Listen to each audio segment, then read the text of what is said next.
존경하고 사랑하는 우리 구독자 여러분 반갑습니다. 여러분의 깐돌이 오빠 천리장입니다. 1교시 한번 시작하도록 할까요? 제가 어제 마지막 방송을 올리려 하다가 너무 늦어가지고 올리지 못했습니다. 혹시 또 마지막 방송을 또 기다리신 분도 있을 겁니다. 있는데 어제는 그냥 불금이라서 저도 그냥 하루 쉬었어요. 쉬고 나름대로 뭐 스트레스 푼다고 뭐 하다 보니까 시간이 지나간 것 같아요. 어때 여러분 편히 쉬었는지 모르겠습니다. 토요일인데 토요일 1교시도 한번 달려보도록 할게요. 천 회장은 한번 약속을 하면은 아침 방송 꾸준하게 할 거라고 제가 여러분들에게 얘기했죠. 꾸준히 해야죠. 그러면은 하여튼 최대한 열심히 한번 달려보도록 하겠습니다. 불타는 금요일 일단 여러분들 보내시기를 믿고 이제는 토요일이니까 토요일 아침은 또 상쾌하고 즐겁게 이렇게 보내셨으면 좋겠고, 저는 그래요. 우리가 항상 저는 삶을 살아가면서 항상 감사하는 마음으로 살고 있어요. 이 감사하는 마음으로 살다 보니까 모든 게 뭐 기쁘고 뭐 즐거운 것 같아요. 결국 감사할 줄 아는 것도 뭐 능력이 아닌가 하는 생각이 들어요. 어느덧 야, 감사할 줄 아는 것도 능력이다. 뭔가 생뚱맞은 소리라고 할 수도 있겠죠. 하여튼 여러분은 무엇인가에 대해서 한번 감사한 마음을 가져본 적이 언제입니까? 혹시 누군가에 대해서 감사한 마음을 가져본 적이 언제인지, 가지고 있어 봤는지 상당히 궁금해요. 감사하려 해도 딱히 감사할 대상을 찾기가 어려운 것은 우리가 그 감사에 대해서 높은 기준을 가지고 있기 때문이 아닌가 하는 생각이 들어요. 하여튼 높은 기준, 이게 상당히 또 어떻게 보면은 우리가 문제인들도 있었고, 높은 기준, 기준을 약간 좀 낮게 가져야하는데 너무 높게 갔다 보니까 그래서 어렵지 않는가 하는 생각을 해봅니다. 하지만 그 진정한 감사는 내 자신과 나를 둘러싼 모든 사소한 것에 대해서 고맙게 생각하는 것이 아닐까 하는 생각을 해봐요. 사소한 것, 이 사소한 것에도 감사할 줄 아는 그런 마인드가 좀 필요하지 않겠나 하는 생각도 하는데, 건강한 몸으로 이처럼 이렇게 아침에 일어나는 것도 상당히 감사한 거겠죠. 그 사랑하는 사람과 인사를 주고받는 것도 마찬가지고, 그 봄길을 걸으면서 만개한 꽃들을 보는 것, 진짜 이건 감사한 것 같아요. 아름다운 꽃들, 만개한 꽃들을 보는 것. 하여튼 이런 모든 것들에 대해서 나에게는 사소해 보일 수도 있겠지만은 누군가에게는 가질 수 없거나 영원히 누릴 수 없는 것이기도 하겠죠. 그리고 당신 또한, 여러분 또한 어느 순간 지금 여러분이 누리고 있는 것들이 어느 순간 없어지거나 사라질 수도 있어요. 그러면 여러분이 만나고 있는 사람이나 누리고 있는 모든 것에 대해서 한번 감사하는 마음을 가져보십시오. 감사하는 마음을. 감사하면은 마음이 따뜻해집니다. 그리고 편안해져요. 그리고 긍정적이 됩니다. 그리고 또 감사하면은 그 삶에 대해서 활력이 막 생겨나. 낙천적이 돼. 자신감이 샘솟아. 감사하면 결국은 행복한 겁니다. 행복하게 되는 거예요. 그 내 곁에 있는 것이 당연하게 여겨졌던 사람한테 오늘 한번 감사하다고 말해 보십시오. 옆에 있는 사람한테, 가장 가까운 사람한테 한번 그 말을 꼭 전달을 해보세요. 일단은 여기까지 하고요. 갑자기 또 삼성전자 거의 뭐 도덕 시간이 된 것 같은데, 하여튼 외국인들은 이번 주만 4조 원 넘게 팔아버렸어. 4조 원 넘게. 삼성전자 19개월 만에 최저가를 때려버렸습니다. 하여튼 글로벌 인플레이션하고 그에 따른 경기 둔화 공포 속에 코스피에 대한 그 투자 심리가 차갑게 얼어붙었습니다.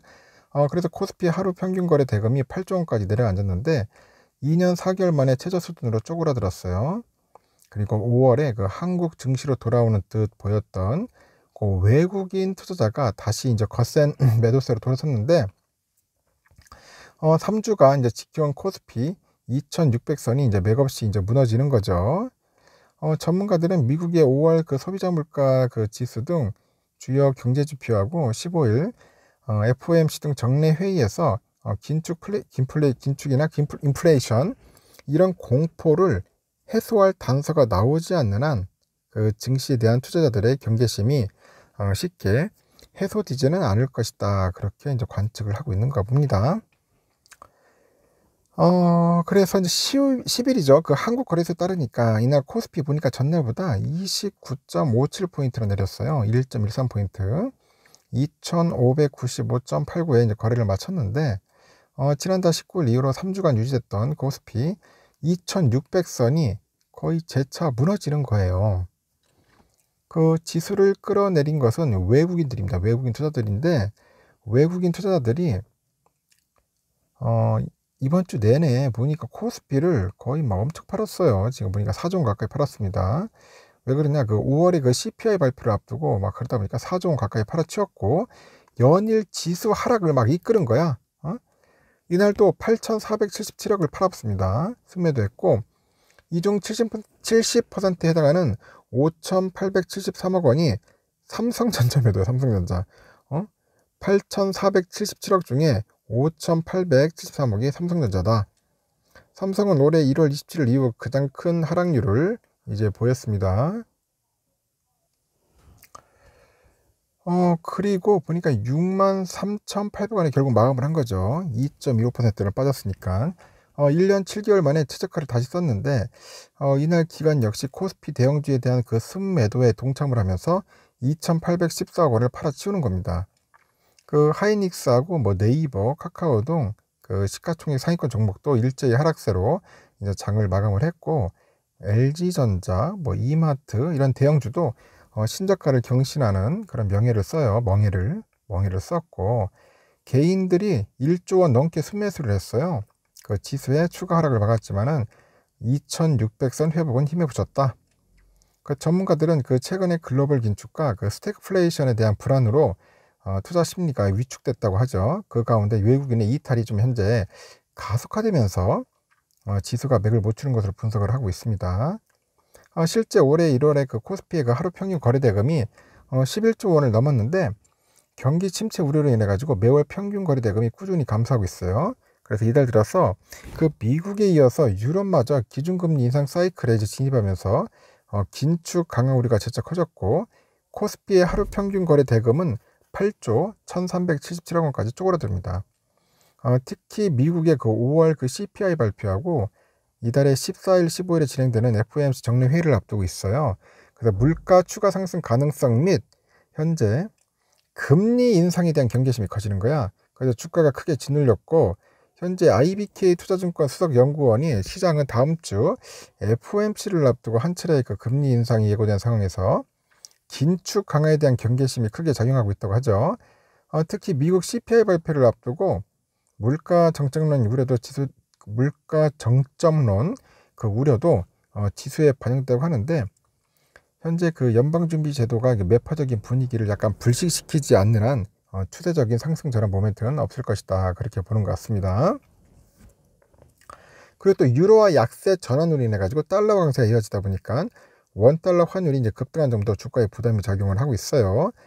이날 원달러 환율은 전날보다 한 12원 50전 올라서 1268.50전에 거래를 마쳤고, 또 달러 강세가 안정화되고 있던 시점에서 글로벌 긴축 그 공포가 커지다 보니까 환율이 급등하는 거야. 현재 그 유럽중앙은행이 그 기준금리 인상 예고에 회원국들이 경기 부담이 예상되고, 또 물가 전망이 한층 높아지는 등 유로화가 약세 반전하면서요, 달러가 또 재차 강세를 기록을 했습니다. 그 환율이 한 1260원 후반대로 이제 급등을 하다 보니까 외국인 수급에 악재로 작용하는 겁니다. 또 지수의 추후 전망 또한 밝지 않아요. 현재 거래대금 감소 양상이 지속되는 데다가 투자자 예탁금도 연초 대비 크게 감소하는 추세를 보이고 있고, 이달 8일 기준 투자자 예탁금은 57조 5천억 정도 연초 대비했을 때 한 70조 원을 넘어들면서 그런 수준에서 이제 크게 감소를 하는 거죠. 70조 원을 약간 넘나들던 그런 수준에서 감소를 했다. 하여튼 투자자 예탁금은 투자자가 주식을 사려고 증권사 계좌에 맡겨두거나 또 주식을 팔고서 찾지 않는 돈으로 이제 의미를 하겠죠. 그 증시 진입을 준비하는 일종의 대기성 자금이라고 보시면 됩니다. 예탁금. 외국인의 매도세가 커지고 있다는 점은 우려할 지점이다. 그래서 FOMC 전까지는 현재의 분위기가 유지될 가능성이 크다고 그렇게 이야기를 하고 있는 것 같습니다. 앞으로는 제가 봐도 외국인의 매도세가 좀 약간 거칠진 않겠나, 그렇게 보는 것 같아요. 7월 중순까지는 조금 여러분들 좀 시달릴 수 있습니다. 좀 괴로워하더라도 잘 버텨주시길 바라겠습니다. 1교시는 여기까지 할게요.